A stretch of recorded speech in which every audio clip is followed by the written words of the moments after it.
Capítulo 3 do livro O que é Dialética, de Leandro Conder, na editora Brasiliense. A alienação. O trabalho, admite Marx, é a atividade pela qual o homem domina as forças naturais, humaniza a natureza. É a atividade pela qual o homem se cria a si mesmo. Como então o trabalho, de condição natural para a realização do homem, chegou a tornar-se o seu algoz?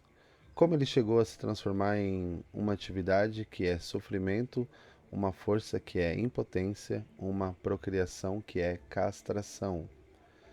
Uma primeira causa dessa deformação monstruosa se encontra na divisão social do trabalho, na apropriação privada das fontes de produção, no aparecimento das classes sociais. Alguns homens passaram a dispor de meios para explorar o trabalho dos outros. Passaram a impor aos trabalhadores condições de trabalho que não eram livremente assumidas por estes. Introduziu-se, assim, um novo tipo de contradição no interior da comunidade humana, no interior do gênero. A partir da divisão social do trabalho, a humanidade passava a ter uma dificuldade bem maior para pensar os seus próprios problemas e para encará-los de um ângulo mais amplamente universal. Mesmo quando eram sinceros, os indivíduos se deixavam influenciar pelo ponto de vista dos exploradores do trabalho alheio, pela, entre aspas, perspectiva parcial inevitável, fecha aspas, das classes sociais, conforme a caracterização da ideologia por Lucien Goldman. Divisão do trabalho e propriedade privada, escreveu Marx, são termos idênticos. Um diz em relação à exploração do trabalho escravo a mesma coisa que o outro diz em relação ao produto da exploração do trabalho escravo. As condições criadas pela divisão do trabalho e pela propriedade privada introduziram um, entre aspas, estranhamento, fecha aspas, entre o trabalhador e o trabalho, uma vez que o produto do trabalho, antes mesmo de o trabalho se realizar, pertence a outra pessoa que não o trabalhador. Por isso, em lugar de realizar-se no seu trabalho, o ser humano se aliena nele. Em lugar de reconhecer-se em suas próprias criações, o ser humano se sente ameaçado por elas. Em lugar de libertar-se, acaba enrolado em novas opressões.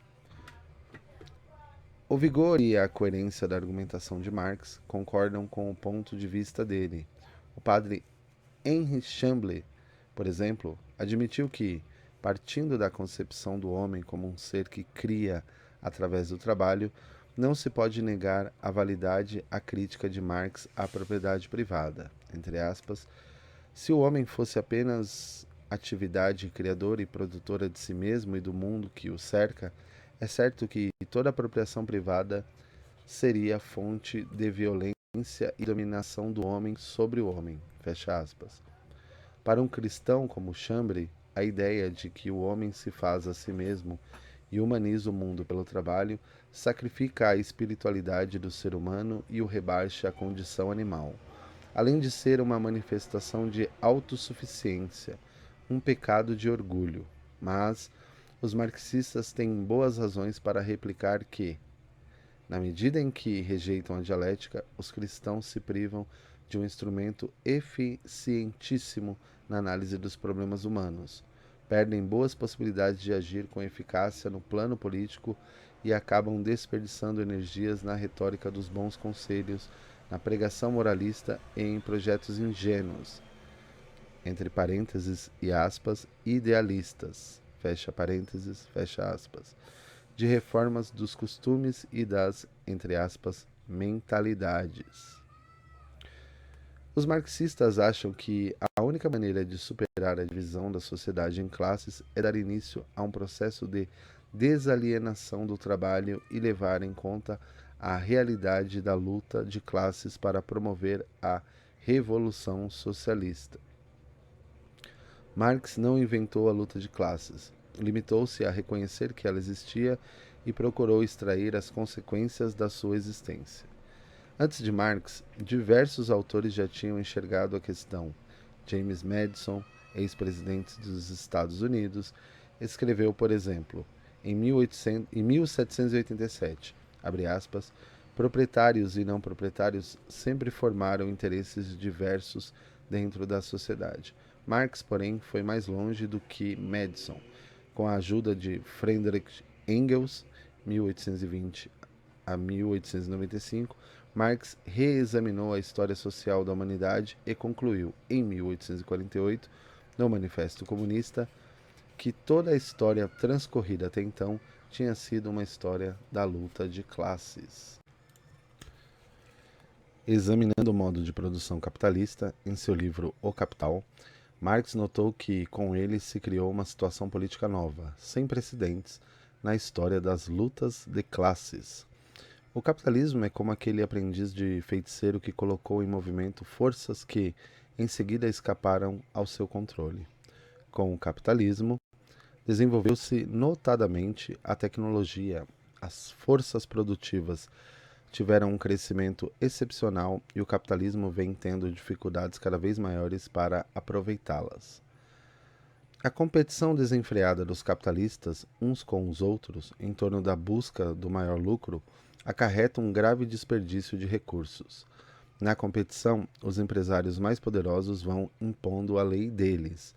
Os mais fracos vão sendo sacrificados e acabam prevalecendo os monopólios. Por outro lado, para poder explorá-los, o capital reúne os operários em suas indústrias, mas essa massa trabalhadora aglomerada se organiza, toma consciência de reivindicar com maior firmeza as coisas que até poder liderar uma revolução social e criar uma organização socialista para a sociedade. Entre aspas, a socialização do trabalho e a centralização de seus recursos materiais, fecha aspas, escreve Marx, abre aspas, chegam a um ponto no qual não cabem mais no envoltório capitalista, fecha aspas.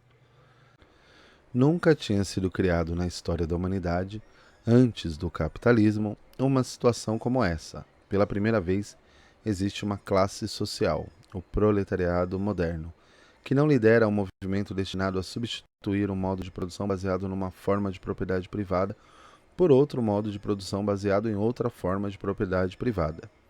Pela primeira vez, os anseios e ideais igualitários, coletivistas, socialistas, comunistas dispõem de um portador material capaz de colocá-lo em prática, através de uma prolongada luta política. A superação da divisão social do trabalho deixou de ser um sonho, passou a ser um programa que, em princípio, pode ser executado. E essa é, na análise de Marx, a segunda causa da deformação que ele viu na situação do trabalho, entre parênteses, que, em vez de servir para o ser humano realizar-se, servia para aliená-lo, fecha parênteses e ponto.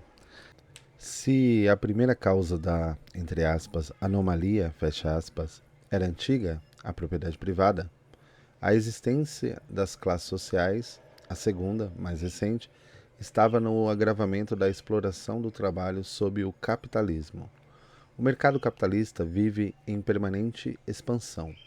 O capital tende a ocupar todos os espaços que possam lhe proporcionar lucros, e as leis do mercado vão dominando a sociedade inteira. Todos os valores humanos autênticos vão sendo destruídos pelo dinheiro. Tudo vira mercadoria. Tudo pode ser comercializado. Todas as coisas podem ser vendidas ou compradas por um determinado preço. A força do trabalho do ser humano, é claro, não podia deixar de ser arrastada nessa onda. Ela também se transforma em mercadoria e seu preço passa a sofrer as pressões e flutuações do mercado. Os trabalhadores, além de viverem sob a ameaça da perda do emprego, são obrigados a se organizar e a lutar para defender seus salários. E o fato de tomarem consciência de que já existe uma alternativa socialista e de que a organização da produção poderia ser diferente é um fato que só pode agravar o mal-estar que sentem no trabalho. O agravamento da alienação do trabalho sob o capitalismo, contudo, não afeta apenas os operários. os capitalistas também são atingidos.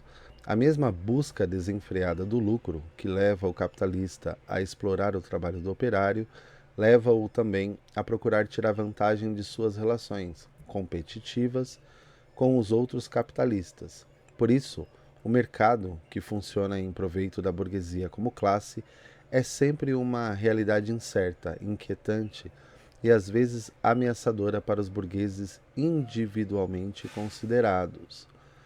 Mesmo quando desenvolve técnicas cada vez mais aperfeiçoadas para controlar o funcionamento de suas empresas e as operações de seus negócios, a burguesia carece da capacidade de continuar a controlar a sociedade como um todo.